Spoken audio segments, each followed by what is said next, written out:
a lot of people here I haven't seen in a while. And I see a lot of people here I actually don't know. So I thought I'd start off by introducing myself a little bit. I am Brent. I am Katie's secretary. We started driving up the river about a year ago. I come from a church family that has grown up within this church tradition for a while. My grandfather was a preacher in the Christian church, and my father was a preacher in a Christian church and is now a missionary in South Africa. This is my first sermon. I have not done any sermons before this. I've done smaller things, and I have no formal training. I've seen it done a lot, and I've read the textbook. But as I practice it, it has been 15 to 20 minutes. So you'll have your sermon in 15 to 20 minutes, or you're offering money back. I'm just kidding. We already spent it. In my hometown, I spent the majority of my years in a town in South Africa called Kimberley. Kimberley, I'm sure a lot of the teenagers will want to hear this, but my little town in Africa had quite more amenities than McKenzie Bridge, the town, has. We had 2 shopping malls. We had shopping centers all over the place, little mini malls. We had 2 movie theaters and a drive-in movie theater. There was a lot of recreation. Recreation is a big economy thing there. A lot of people like to have fun and party. But there's one thing in South Africa and the rest of Africa that really makes my town different from your town. And I have a picture here of a store in my town that exemplifies this. Now, this is, I don't know if you can see it. My dad went out and took the picture for me this week. But on that glass it says the Moody Shop. The Moody Shop. And the Moody means medicine. So this is a medicine shop. And inside the medicine shop is a Sangoma. And a Sangoma is a traditional healer. And in urban South Africa, Sangomas did a lot of more herbal cures.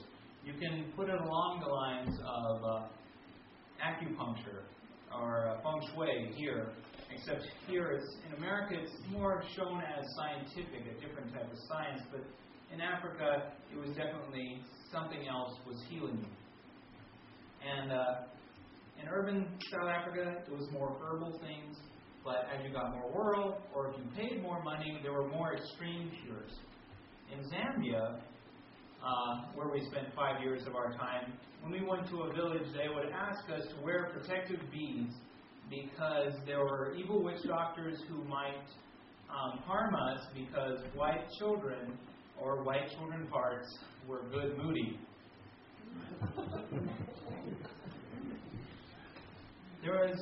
But overall, there is just a really strong supernatural side to Africa.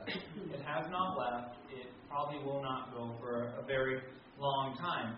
And so because of that, the devil is quite clear there. He makes himself quite known. But on the other side, miracles are a little bit more common over there, also on the Christian side.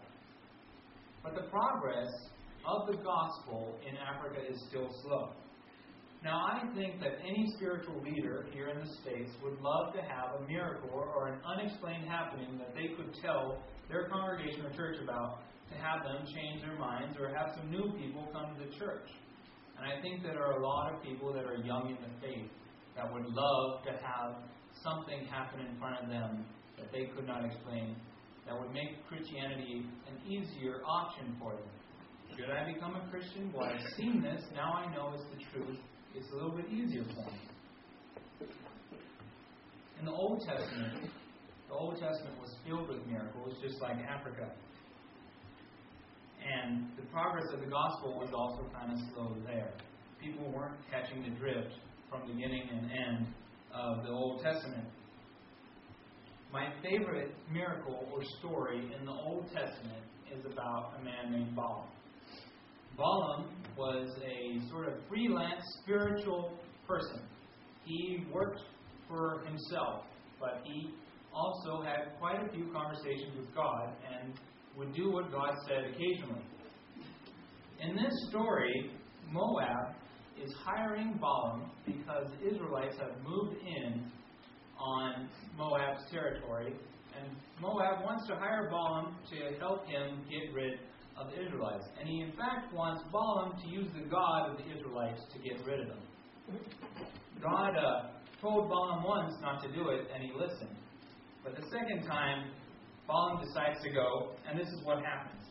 And this happens in Numbers chapter 22, verse 21 through 31. Balaam got up that morning, saddled his donkey, and went with the princes of Moab. But God was very angry when he went. The angel of the Lord stood in the road and opposed him. Balaam was riding on his donkey, and his 2 servants were with him. When the donkey saw the angel of the Lord standing in the road with a drawn sword in his hand, she turned off the road into a field. Balaam beat her to get her back on the road. Then the angel of the Lord stood in a narrow path between 2 vineyards, with walls on both sides. When the donkey saw the angel of the Lord, she pressed close to the wall, crushing Balaam's foot against it. So he beat her again. Then the Lord moved ahead and stood in a narrow place where there was no room to turn, either to the right or to the left. When the donkey saw the angel of the Lord, she lay down under Balaam, and he was angry and beat her with his staff.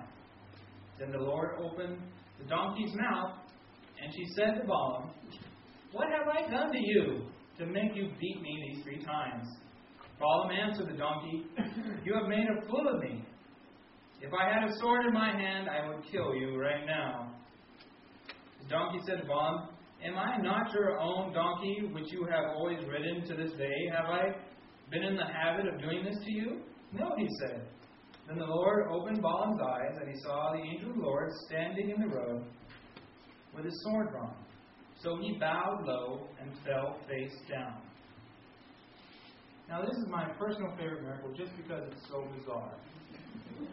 We would read the Bible in sections every night growing up. And this was one of the little occurrences where my ears would perk up. And one of the things, it was so bizarre, I could see the Muppets doing it as a skit. I imagine the donkey from Shrek when I can't do his voice, but I hear Eddie Murphy talking to Balaam. And also it raised the question, if animals, if God let them, could they tell us a few things?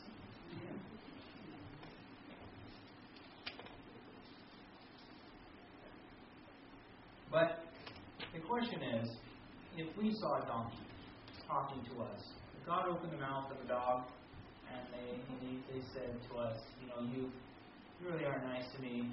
Us guys usually aren't very nice to dogs, especially when we're young. The question is, would we be moved? Would something like this move us?